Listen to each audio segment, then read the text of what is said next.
Chers amis, bonsoir. Je vous invite à vous lever, s'il vous plaît. Entourés de nos partenaires, nous nous efforçons que les décisions que nous prendrons ce soir soient les meilleures pour les citoyens d'aujourd'hui et les citoyens de demain. On va passer avec l'adoption de l'ordre du jour. On n'avait pas de modification à l'ordre tel que présenté. On retire le point numéro 14. Mais là, maintenant, c'est plus le numéro 14. Dans celui qui était sur le site web. Oui, c'est parfait. Ça. Excellent. Proposeur pour l'ordre du jour avec Danny. L'adoption des procès-verbaux séance régulière du 6 juin dernier et de la séance extraordinaire du 22 juin. Est-ce qu'il y avait des interventions? Un proposeur. Donc avec Dominique, juste vous dire que la séance spéciale du 22 juin, c'était pour la revente de terrain. Donc la municipalité a fait l'acquisition au cours des derniers mois des terrains, la succession Blanche-Poulain.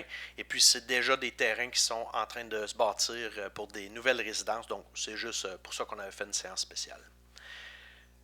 Donc, information générale, en gros, dans les dernières semaines, on a eu l'activité Jojo et ses clowns au Stade des bâtisseurs, organisée par cet organisme-là. Ils ont ramassé au-delà de 20 000 $ de ce qu'on a su. Donc, c'est une très, très bonne cause. Dr. Clown qui appelle.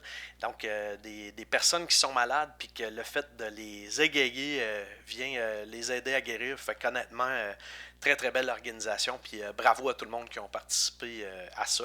Un tournoi de poche. Ensuite de ça, la fin de semaine dernière, on a eu le tournoi des 4 chevaliers au stade de baseball.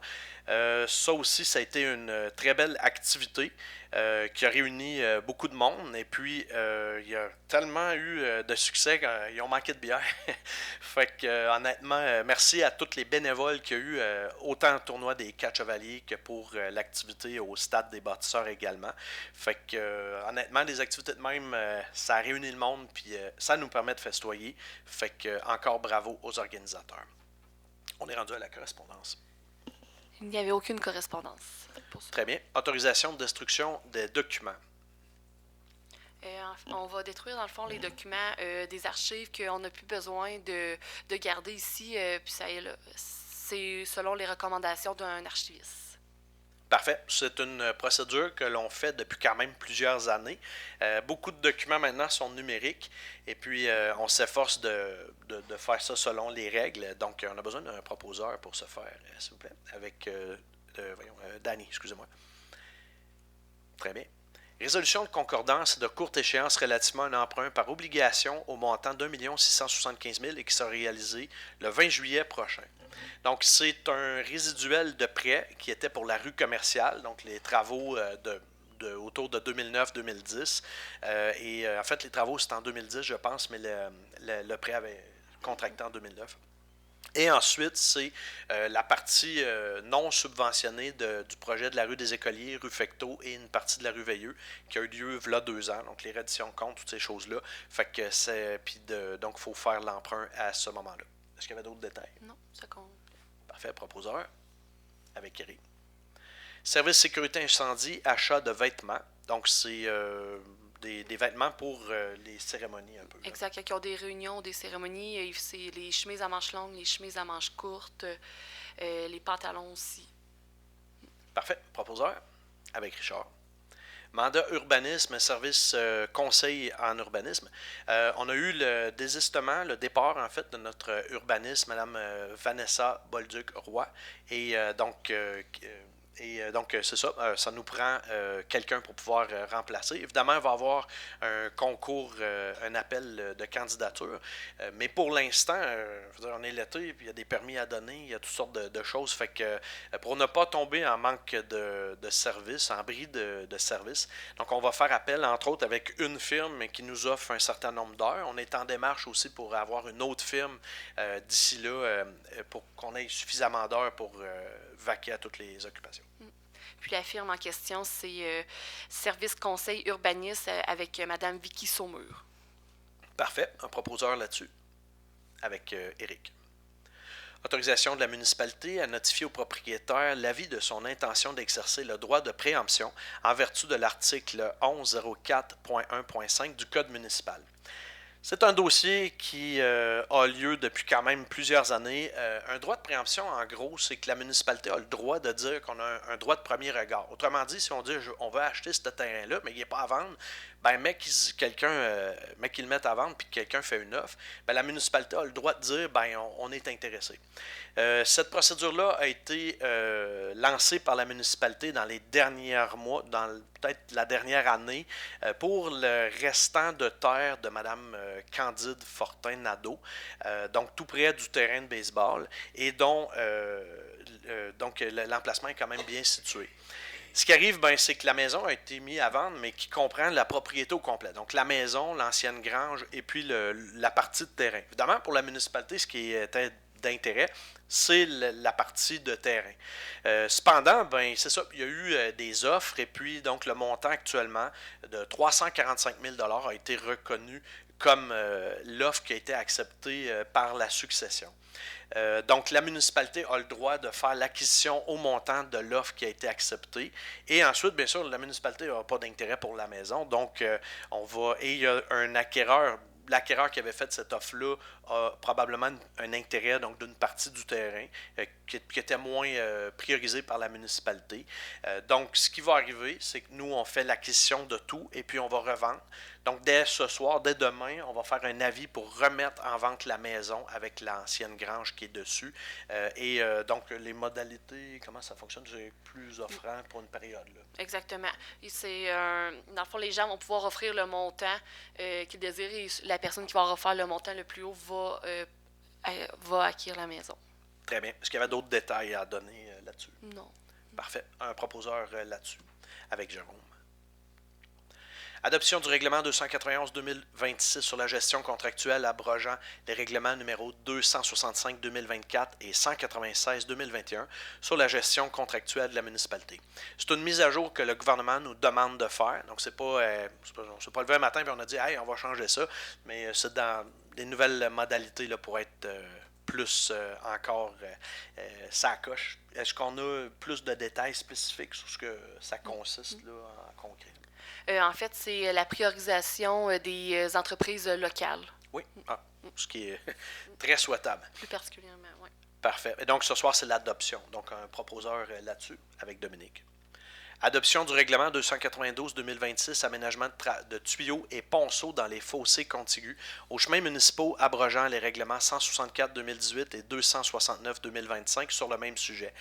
La grosse partie de ça, c'est pour le village, c'est pour justement les ponceaux. Dans les dernières années, on avait justement 2024, 2025, on avait adopté que, mettons, vous êtes au village, vous avez un fossé et vous voulez par exemple remplir le fossé avec le canaliser. À ce moment-là, on avait parce qu'il y a des gens qui mettaient des tuyaux de plastique et ça posait des problèmes des fois dans l'avenir par la suite. Alors qu'on avait revenu à dire qu'on souhaitait seulement qu'il y ait des tuyaux de béton. Maintenant, on nous a expliqué qu'il y a des tuyaux de plastique, mais il y a une norme qu'on est capable d'aller chercher, un certain grade de qualité ou d'épaisseur, et donc qui est très performant, qui rencontre qui rencontre en fait la force ou la résistance que ça doit avoir, mais qui revient moins cher pour les producteurs, pas les producteurs, pardon, mais les gens là, qui ont besoin de ça. Fait que donc on vient modifier notre règlement, on vient faire un nouveau règlement en fait qui inclut cette disposition-là. Est-ce qu'il y avait d'autres choses là-dedans? Proposeur là-dessus? Avec Eric. Adoption du règlement 296-2026 sur les règles de contrôle et de suivi budgétaire. Ce qui arrive là-dedans, c'est notamment les autorisations de dépenser sans résolution du conseil. Donc, pour les membres de la direction générale, notamment Madame la directrice générale, maintenant, c'est de 25 000 $. Autrefois, c'était jusqu'à présent, c'est 10 000 $. On s'entend qu'en 2026, des factures, il peut en rentrer beaucoup d'une municipalité. Évidemment que tout passe dans les comptes, puis je veux dire, on est quand même avisé de tout ça, mais c'est de mettre moins les choses compliquées avec ça, puis mais la reddition de comptes se fait au même niveau. Il n'y a pas de barre ouverte là-dedans. Là. Exactement. Et donc, pour les autres membres du personnel aussi, comme les responsables de service. De budget, oui. Parfait. C'est moins, mais il y a des échelles. Ouais. Parfait. Proposeur là-dessus? Avec Richard. OK, ouais, c'est ça, on avait rapporté 14. Dérogation mineure sur le lot 6 724 022. Donc, c'est notamment une résidence. En fait, dans les dernières semaines, les derniers mois, on a adopté un règlement de superficie maximale. Donc, c'est-à-dire que pour une partie du territoire du village, si vous avez deux terrains, mettons que vous avez une maison sur un terrain de 100 par 100, puis que vous avez acheté un autre terrain de 100 par 100, ben, vous ne pourrez plus fusionner les terrains. Dans cette partie-là, considérant que les infrastructures sont là, les terrains sont prêts, et puis ça va un peu avec la densification que dit le gouvernement, mais d'un autre côté, c'est parce que moi ou mes prédécesseurs, mes parents, tout le monde ont payé ces infrastructures-là. Et c'est pas très rentable de faire ça même. On veut des maisons avec des grands terrains, mais on va prévoir des terrains pour ce faire. Donc, ils vont être soit plus profonds, mais ça va être aménagé différent. Fait que la dérogation mineure, c'est justement, donc, on vient accepter qu'il y ait un terrain qui se fasse subdiviser, mais que le nouveau terrain obtenu soit plus grand que les limites qu'on a imposées, pour la raison que dans le secteur où ça aura lieu, il n'est pas possible d'avoir une autre rue parce que c'est un terrain qui est très profond. Donc, de cette manière-là, on n'a pas... ça respecte l'idée qu'on avait avec ce règlement-là. Puis en plus, c'est pour une habitation jumelée. Donc, eux-mêmes font de quoi là, au niveau là, de la densification. Fait que ça coche toutes les cases, mais de cette manière-là, mais il faut quand même faire une dérogation pour ce faire. Ça respecte pas mal ça. Une proposition là-dessus avec Dominique, qui est au comité consultatif d'urbanisme. Excellent. Donc, on avait Xavier qui est absent ce soir. On va passer avec Danny pour la politique familiale, comité consultatif et ressources humaines. Comité consultatif scolaire et ressources humaines. Bonsoir tout le monde. Donc, petit message pour la bibliothèque pour ce mois-ci. Le 11 juillet, à la bibliothèque, à partir de 9h30, il va y avoir l'heure du conte qui s'intitule « Chouette, un robot ». Donc, je pense que tu avais la photo qui démontrait ça. Depuis, l'école est terminée depuis quelques jours. Et j'aimerais juste dire que les 6e années, si vous passez sur le terrain du presbytère, vous allez remarquer qu'il y a un nouvel arbre qui a été planté. Ça signifie le passage de nos finissants de 6e année. Je ne sais pas, Caroline, est-ce que la pancarte a été installée ou pas encore? Pas encore. Donc, on fait faire à tous les années pour les finissants, ils choisissent une naissance d'arbre qu'ils décident de planter sur un terrain, soit scolaire ou municipal, et on met les noms de tous les finissants là, de 6e année sur la pancarte. Ça a été résolu, ça a été planté ça, au début juin, si je ne me trompe pas. Fait que c'est ça. Ça fait le tour. Très bien, merci beaucoup. On est rendu à Richard pour les festivités western. Bonsoir à tous. C'est sûrement pour vous rappeler que le festival aura lieu le 20 au 26 juillet. Puis il y aura des randonnées à tous les jours pendant cette période. Et aussi, comme à l'accoutumée, on manque toujours de bénévoles. Puis cette année, je pense que c'est encore pire. Fait que j'aimerais rappeler au monde que si vous voulez continuer à avoir un festival, ça prend des bénévoles pour qu'ils soient actifs, le festival. Sans ça, c'est aussi bien de mettre la clé dans la porte. Si pas les membres du conseil des festivités qui vont faire le terrain à grandeur, les autres, ils s'occupent de monter le festival, mais ils peuvent en faire un bout, mais ils ne peuvent pas tout faire. Ça prend des bénévoles. Et j'invite les gens à s'impliquer. Merci. Merci beaucoup, Richard. Avec Dominique pour construction, développement résidentiel, comité consultatif en urbanisme et événements. Bonsoir tout le monde. Moi, je vais faire un petit retour sur la fête de la Saint-Jean qui a eu lieu au presbytère, l'espace culturel. Ça a été une belle cérémonie. Il y avait beaucoup de gens. Il a fait beau. Ça a été vraiment rassembleur. Puis, il va y avoir d'autres activités tout au long du mois de juillet à l'espace culturel. Le 8 juillet, karaoké avec Michel Mathieu. C'est toujours gratuit en passant, à 19h30. Le 15 juillet, il va y avoir un spectacle hommage à Céline Dion. Le 22 juillet, un spectacle extérieur de Danny et Jessica. Et le 31 juillet, il va y avoir un cinéma extérieur, le film, ça doit être ça, le film Sauteur.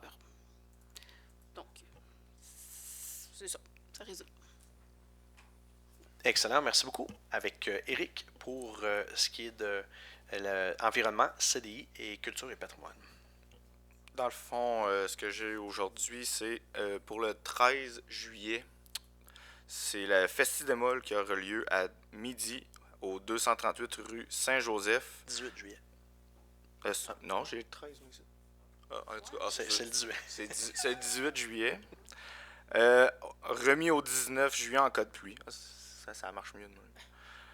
Et du 20 au 26 juillet, il y a les ventes de garage qui auront lieu dans les rues du village.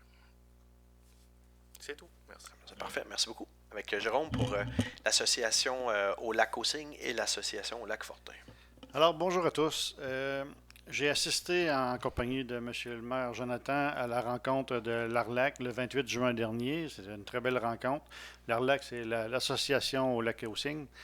Rencontre très calme, c'est très bien structuré. M. le maire a pris la parole, a répondu aux questions des citoyens qui étaient sur place. Et puis, il y a une bonne partie du lac aux Cygnes qui est à Saint-Victor. Alors, c'est important d'être présent là-bas et de représenter notre village là-dessus.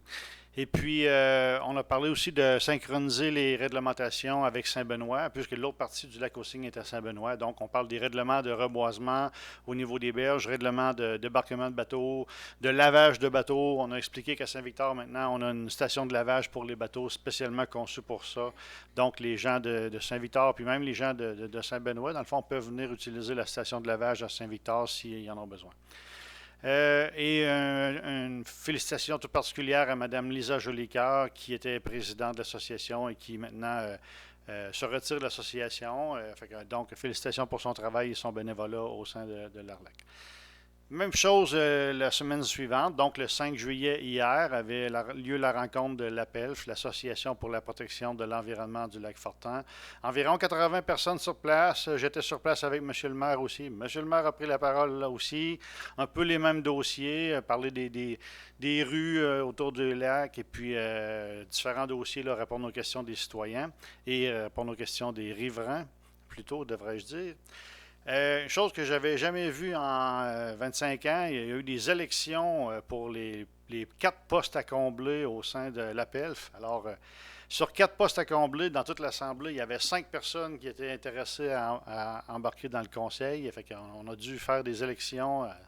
Et puis là, ils n'ont pas encore décidé qui allait être le président, le vice-président, et ainsi de suite. Là, ils vont nous revenir avec ça à leur prochaine rencontre pour décider qui allait prendre la tête de l'APELF au niveau de la présidence. Mais félicitations tout particulier à M. Louis Aubry pour ses 10 ans comme président de l'APELF. Je pense qu'il a fait un bon mandat, plusieurs mandats de 2 ans, donc 5 mandats de 2 ans. Et puis un bon travail qui a été fait par M. Aubry. Même chose à la rencontre du lac Fortin, dans le fond, c'était on a parlé aussi de synchroniser les réglementations avec Saint-Alfred concernant le reboisement, le débarquement de bateaux, les lavages de bateaux et ainsi de suite. Un autre petit point, c'est que la municipalité de Saint-Victor est en train d'envoyer des lettres à tous les riverains. On y va par batch de 30. Alors, les 30 premiers ont reçu une lettre qui allait recevoir la visite de Jean-Sébastien Bussière, un inspecteur en inspection des berges pour le reboisement. Fait que j'ai eu la visite chez moi justement hier de M. Jean-Sébastien Bussière. Il vient inspecter les berges, bien gentille personne. Il vient valider si tout est conforme à la réglementation. Il prend des photos des berges. Le but, c'est de documenter ça dans le dossier et potentiellement d'envoyer des avis ou à ceux qui sont récalcitrants et à ceux qui ne travaillent pas à reboiser les berges. Alors, c'est tout pour moi. Très bien, très complet. Merci beaucoup, Jérôme. Et merci, Beau Centre. Vous faire une mention que dans les dernières semaines, vous savez, il y a des fois des projets qu'on part, mais qui vont plus vite qu'on pense, puis c'est super, mais il faut s'ajuster. Entre autres, les écocentres de la MRC. On a 2 écocentres dans la MRC actuellement, donc un à Saint-Odilon-Cambourne et un ici à Saint-Victor. Ce qui est arrivé, c'est qu'il y a eu beaucoup de produits, entre autres de la peinture, des galons de peinture, des restants. Puis l'éco-centre est là pour ça, que le monde peut ramener, mettons, de la tubulure d'érablière, toutes sortes d'affaires. Mais c'est ça. Il y en a beaucoup qui est arrivé en même temps. Il faut gérer la compagnie, mettons, qui vient chercher ce stock-là. Donc, juste vous dire que ça n'a pas été négligé. C'est que la compagnie, entre autres, au niveau de la peinture, a eu cette situation-là est arrivée dans d'autres éco-centres. Puis, d'un autre côté, c'est aussi d'ajuster la réalité de l'éco-centre local, mais avec ce que le monde rapporte. Donc, au départ, la tubulure d'érablière, un pick-up arrive, puis un autre, puis comme c'est parfait, on veut ça, mais ça va trop bien. Fait qu'il va falloir prévoir d'autres cages, des crèches, comme ils disent, là, pour recevoir ça. Mais c'est juste vous dire que c'est ça. Puis s'il y a de quoi de même, que vous voyez, que vous dites, OK, je suis pas sûr que c'est supposé de même, je n'arrive pas de contacter l'Hôtel de Ville ou de me contacter moi-même. On va faire le nécessaire parce que c'est super important. L'environnement doit être préservé. C'est le but d'avoir un éco-centre. Mais en même temps, il y a personne, comme on dit, qui a dormi sa Switch. Là. C'est vraiment parce que. Mais on peut pas commencer à dire ça à tout le monde. Ben écoute, mais je vais probablement en parler dans mon article de ce mois-ci ou du mois prochain. Mais je voulais au moins faire le point pour mentionner que ça a été adressé. Puis il y a des ajustements en cours. Puis probablement aussi qu'il va y avoir un autre éco-centre à Beauceville. Ça fait déjà 3-4 ans qu'on veut repartir ça. Mais donc c'est ça actuellement. C'est ça le but. Puis peut-être aussi un dans le coin de Saint-Frédéric et Tring-Jonction. Et celui de Saint-Joseph pourrait, à moyen terme, être ramené, géré par la MRC. Ça fait que tout le monde de la MRC pourrait aller là. Nous autres, ça ne donne rien de descendre là, mais il y a du monde limitrophe. Mais le but, c'est de se rapprocher du plus possible de la population, de où est-ce que le monde est, parce que dépasser 10-15 km, le monde dit, ben c'est trop compliqué, fait que c'est ça. Mais c'est ça le but, c'est de détourner les déchets du site d'enfouissement.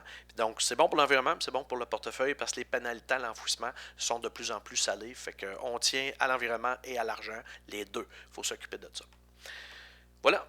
Au niveau des comptes ce mois-ci, la facture totale s'élève à 428 406,28 $, notamment la facture de la Sûreté du Québec, 119 549 $. On a aussi notamment la formation pour les pompiers, tout près de 20 000 $, 24 000 $ donc pour certaines infrastructures extérieures, donc un escalier, puis de ce qu'on nous dit le gazebo aussi, des choses. Le gazebo a été subventionné, donc qui donne une très grosse partie de ce montant-là. Et autrement, Blanchette Vachon, Service Conseil, les états financiers qu'on vous a présentés le mois passé. En gros, c'est un peu les gros montants. Est-ce qu'il y avait un proposeur là-dessus avec Jérôme? Très bien, on est rendu à la période des questions et commentaires. Si vous voulez vous exprimer, on vous invite à aller au micro, puis on vous écoute. Madame Bouffard. Bonjour, je suis Angèle Bouffard, agricultrice de Saint-Victor. Je viens ici avec un mandat de la Fédération de l'UPA de Chaudière-Appalaches et de l'UPA de Beaucentre. On a acheminé une documentation il y a quelque temps à la municipalité. Nous avons besoin d'une réponse écrite et nous sollicitons une rencontre avec vous sur un dossier qui traîne depuis trop longtemps, qui s'appelle la cohabitation avec Express Beauce Mégantic. Donc, nous demandons, et j'ai amené copie papier, qui a été transmise au maire et à la directrice, et nous sollicitons une rencontre avant votre prochain conseil, parce que ça doit absolument, le dossier doit être débattu au prochain conseil du mois d'août. Merci. Très bien. Ben, juste pour vous répondre, tout d'abord, nous, c'est possible de faire des séances spéciales aussi. Ça fait que si, par exemple, on a... merci beaucoup. Si on a besoin de se réunir, évidemment qu'on veut se rencontrer, pas de problème pour ça, mais on est capable de faire une séance avant la séance du mois d'août, là, comme on l'a fait tout à l'heure, une séance spéciale, ça se fait très bien. Dans ce dossier-là, on a réitéré donc avec le cabinet légal aujourd'hui, notamment, on a reçu la documentation après notre dernière séance de travail. Donc, ce qui va être fait, on va pouvoir vous rencontrer, il faut rencontrer les deux parties. Et c'est sûr que vu que c'est un dossier qui a rapport à deux propriétaires, au niveau municipal, c'est très délicat d'aller, c'est ce qui a été réitéré par le cabinet légal, donc on ne peut pas prendre position pour un ou pour l'autre. Cependant, on souhaite que ça se règle. Ça fait 6 ans que ce dossier-là est allé en cours puis que c'est plate pour vous, mais ce que les avocats nous ont dit, c'est entre deux propriétaires. Par ailleurs, cependant, l'autre demande au niveau de la demande à la CPTAQ, effectivement, on va aller de l'avant avec l'appui et puis avec les conditions de demander là, que vous ayez un droit de passage avec évidemment que la sécurité soit assurée, ce que logiquement, je pense que vous devriez vous devriez être d'accord avec ça. Fait qu'on va pouvoir se rencontrer, on va se retenir au courant pour une rencontre. On va rencontrer aussi les gens les autres propriétaires pour se faire une tête. Absolument, absolument, avec l'ensemble du conseil. Ben, l'ensemble du conseil qui sera disponible, mais on va faire ça un moment où est-ce qu'on peut avoir à 100%, absolument. Ça vous convient? Parfait. Est-ce qu'il y avait d'autres questions ou commentaires? Est-ce qu'il y avait des membres du conseil qui auraient voulu s'exprimer là-dessus? Correct? Parfait. Est-ce qu'il y avait d'autres questions ou commentaires?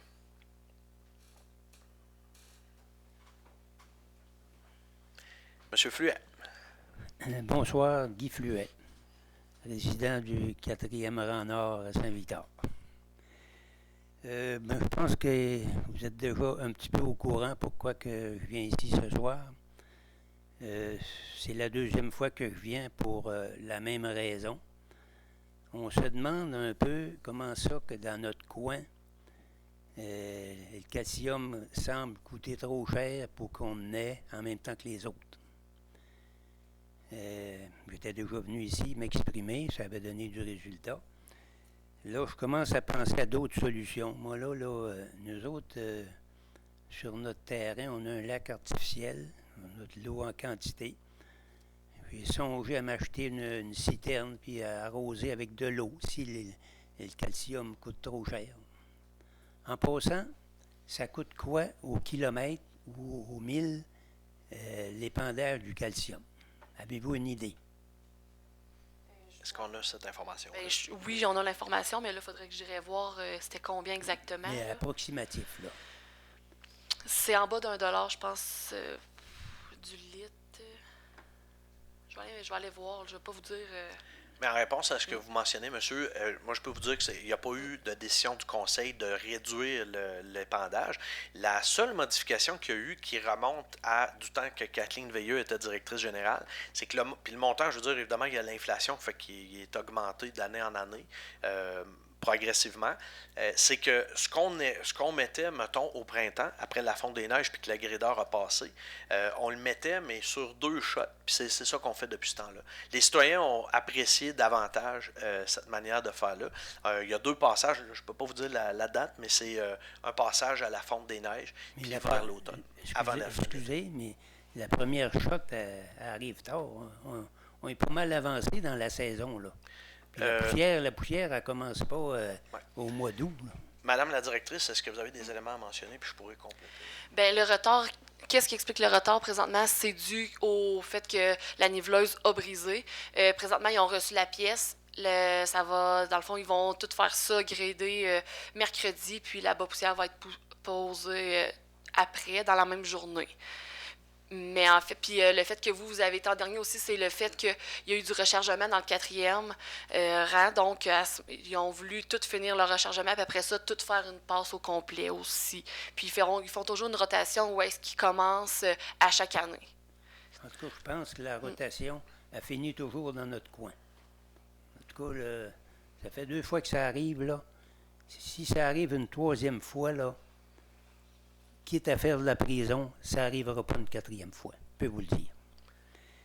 Est-ce que... Je voyais ici, là, en passant, je devais dire ça au début, je veux féliciter la municipalité. Vous avez mentionné de très belles choses qui se font.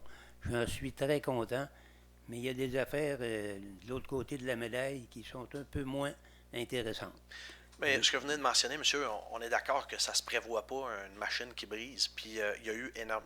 À chaque fois qu'on se parle par rapport au calcium, il y a eu beaucoup de pluie dans ce mois-là. J'ai posé la même question, à savoir pourquoi que c'est dans votre secteur qu'on s'est parlé en 2024, à ma connaissance, et ici même, puis que cette situation-là se reproduit. Ce qui a été dit, c'est qu'entre autres, dans le 4e rang nord, à partir en haut de chez vous, il y a eu le rang a été refait sur une bonne distance. On a eu connaissance des camions qui ont monté dans la côte. Exact. Ça aurait peut-être pas été mauvais de faire de quoi un peu. La poussière, c'est nous autres qui l'a avalée, là. OK. Mais c'est ça, mais on ne fait pas d'omelette sans casser deux, mais la rein va être réglée pour une secousse. Puis, même ce que Robert nous a expliqué, c'est que quand, mettons, ils font la surface où ce qu'ils ont refait, ils vont mettre de la poussière, ils vont regrider, puis ils vont remettre une deuxième fois de la poussière. C'est ce qui est soit fait ou en train de se faire dans les 4e rangs nord, là, au-delà de chez vous. C'est à partir de où la réparation, effectivement, que ça a eu lieu? C'est jusqu'à M. Laurier, je pense. Où est-ce qu'ils ont commencé exactement? Là? Je Oui, je suis allé voir. Jusqu'au fond. Ils ont dépassé un peu Laurier-Breton. Puis, savez-vous, ça part après le pont ou... Mais, Micro. OK, parfait. mais si, quand vous remettez du matériel dans un chemin, c'est possible de mettre de la poussière à 2 reprises. Ça ne serait pas possible d'en mettre un petit bout pareil là, quand on sait qu'il va y avoir du va-et-vient comme il y a eu cette année. Ça ne doit pas coûter une fortune. Je vois les surplus que vous avez. Là, on se demande si c'est pas à nos dépens que les surplus se font. Là. Ben écoutez, chaque fois que quelqu'un nous demande, ils nous mettent toujours les surplus en plein visage, mais si on ne fait pas des efforts, il n'y aura jamais ça. Mais je peux vous dire qu'il n'a jamais été considéré que de sauver de l'argent là-dessus. Là. Ça n'a jamais été discuté ici. Là. C'est même pas une question de budget. Donc, dans la mécanisation, ce qu'on me disait, le conseil ne décide pas ça. Là. Le personnel donc, fait un choix de dire on y va... année après année, de faire un secteur puis faire l'autre secteur. On a des contrats aussi avec d'autres municipalités aux alentours. Notre monde, c'est prioritaire, mais ils vont dire, par exemple, on va faire le premier rang du bord de Saint-Alfred. Ils vont aligner ça normalement avec les autres secteurs là, qui ont affaire de ce qu'on nous a expliqué. Mais donc, le fait de dire que, mettons, ce que je comprends, les gars ont terminé par ce secteur-là, v'là 2 ans, puis que là, mettons, cette année, c'est comme ça. Comment là, c'est du rechargement. Cette à année, cause là. du rechargement, c'est ça. Oui. Mais on ne fera pas ça à tous les ans Ben non non. plus. Là. Bon. Fait que logiquement, c'était juste une question de logique. Là. Moi, j'avais demandé personnellement à Éric Mathieu, c'est lui qui s'occupe du grêleur. La niveleuse, oui. J'ai dit, va pas gréder longtemps la côte avant de mettre du calcium. Parce qu'elle est belle comme elle est là, il n'y a pas de planche à laver. À la minute qu'elle va être grédée, il va se refaire des planches à laver. Il a écouté, il ne l'a pas grédé. Mais Ça voyez, aurait été monsieur, épouvantable s'il avait passé le grédeur avant que toute la circulation qu'il y a eu pour justement faire le bout de chemin en haut. ben, honnêtement, moi, je sais pas comment ça marche, puis merci beaucoup si vous avez pu faire ça. Mais c'est sûr que ce qu'on vous invite à faire, parce que le personnel, la directrice générale, c'est elle qui donne les commandes, puis c'est sûr que normalement, on demande aux citoyens de contacter l'hôtel de ville pour être en mesure de faire ça, parce que, mettons, là, c'était une bonne recommandation, mais il pourrait y avoir des citoyens qui donnent une mauvaise recommandation, puis qui ne rentrent pas avec les façons de faire. Fait que, si vous voulez que ça se rende, puis il a fait un bon travail, il n'y a rien à dire là-dessus, mais c'est important de contacter l'hôtel de ville. Autre sujet, je vois ici dans un reportage de l'éclaireur Progrès, là. Oui. C'est toi, Jonathan, qui avait, dans un reportage en 2016, tu souhaitais asphalter à moyen terme un maximum de chemins gravelés. Je ne sais pas si la décision a été changée, mais avec ce qui s'est passé sur la route Gosselin, là, cette gaffe monumentale et historique, il faudrait essayer de faire quelque chose un peu pour réparer les dégâts. Là, ils ont passé une petite lisière de calcium, il n'en reste plus en passant. Ce matin, je m'en allais en tracteur, puis là, il y a une vanne qui m'a dépassé. Vous auriez dû être là pour voir qu'est-ce qui se passe quand ça rencontre. Je pense que moi, j'aurais une suggestion. Étant donné que ça cause des préjudices à pas mal de monde, ça là, pourquoi pas mettre 2 lisières de la bas poussière? Quand il y avait de l'asphalte, de la poussière, il n'avait pas à la largeur du chemin. Ça rencontre dans cette route-là aussi, là. Moi, je me demande si c'est pas... on dirait que ça ressemble à de la vengeance, qu'est-ce qui s'est passé dans cette route-là, parce que on s'était présenté ici pour se plaindre. On s'est peut-être trop plaint. En tout cas. Mais de l'avant-chance de la part de qui, monsieur? Là? C'est quand même grave ce que vous dites là. C'est à qui vous parlez exactement? C'est qui a décidé de faire enlever l'asphalte dans cette route-là? Quand ton souhait, c'était de asphalter le plus grand nombre de chemins possible, puis là, on l'enlève. Ce dossier-là a été à plusieurs reprises et pas plus tard que cet après-midi, encore avec votre fils, j'ai redonné la même réponse. Nous autres, honnêtement, la décision d'avoir fait ça, c'est une recommandation qui nous a été faite et qu'on a suivie. C'est nous autres qui avons pris la décision de retirer l'asphalte en fonction qu'on allait avoir une subvention pour pouvoir refaire la route Gosselin, ce qu'on appelle l'équerre, en fait, et ensuite de se rendre jusque devant chez vous, qu'on allait rajouter probablement et la partie du 4 et qui n'est pas asphaltée, qui monte jusqu'au 4 chemins. Ça, c'était notre intention. Le gouvernement, le programme de subvention pour lequel on a fait une demande, normalement, il accepte 80% des demandes, puis il y en a 20% qui n'est pas accepté. L'année passée, ce qui est arrivé, c'est exactement le contraire. Il y a seulement 20% qui a été accepté. Il n'y avait plus d'argent dans ce fonds-là. Donc, si on aurait à faire le même choix, là, peut-être qu'on aurait fait un choix différent, mais là, c'est fait. Alors, nous autres, ce qu'on a dit, c'est qu'il faudrait qu'il y ait de moindre impact possible pour les gens qui sont là, parce qu'on comprend... moi, en 2010, ils ont refait la rue commerciale, puis on ne pouvait même pas rentrer chez nous, là, mais c'était plus court, là, c'est sûr, en termes. Mais on sait c'est quoi de la poussière. Puis, il y a 2 ans, ma tante Lise, tout le monde dans la rue des écoliers, c'est ça. Mais à un moment donné, ça finit. Dans ce secteur-là, ce qu'on a dit, c'est qu'on souhaitait que ça ne pourra pas être de l'asphalte, mais est-ce qu'on peut avoir le moindre impact négatif possible pour le monde qu'il y a là? Alors, ce qu'on m'a répondu aujourd'hui là-dessus, c'est que ça a été respecté. Il n'y a pas eu... Je ne sais pas la quantité, mais il y a eu plus de quantité de produits qui ont été mis pour ce secteur-là. As-tu passé? Mais c'est pas une question, je ne suis pas ingénieur. Là. Je vous garantis que ça a été mis. Juste pour circuler en auto. Non, moi, je n'ai pas été dans ce secteur-là. Bon, en tout cas, je te laisse continuer. Excuse-moi si je t'ai coupé. Non, c'est un dialogue, il n'y a pas de problème. Mais au bout de la ligne, il n'y a pas eu de demande de la part du conseil. Je trouvais ça plate un peu que vous dites une vengeance, on ne marche pas de même. Puis j'ose espérer que le personnel ne marche pas de même. On essaye de regarder de l'avant. On essaye d'être équitable aussi avec les autres secteurs. Parce que si on met plus à quelque part qui est un chemin de terre, mais que ce n'était pas un chemin de terre, comme je vous dis, c'est de voir l'impact que ça va avoir. Et pour que le calcium marche, c'est toujours la même histoire, il faut qu'il mouille. Donc, du moment qu'ils l'ont mis, il n'y a à peu près pas mouillé depuis ce temps-là. Fait que c'est vraiment une question technique.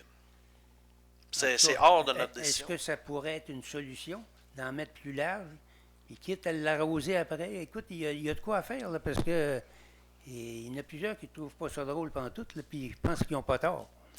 Est-ce que, Madame la directrice, vous avez d'autres choses à dire sur le sujet? Bien, outre qu'habituellement, ils mettent 2000 litres au kilomètre, dans la route Gosselin, ils ont mis 2500 litres au kilomètre. Ils en ont mis plus déjà un peu. Là. Oui, mais en mettre plus sur une lisière, mais... Mais une fois que la pluie va tomber, en fait, ça va tout... Ça élargit pas beaucoup. En tout cas, vous ferez ce que vous voudrez, là, c'est vous autres qui êtes boss, là. Mais si vous aviez affaire à des Iraniens, ça bougerait peut-être différemment.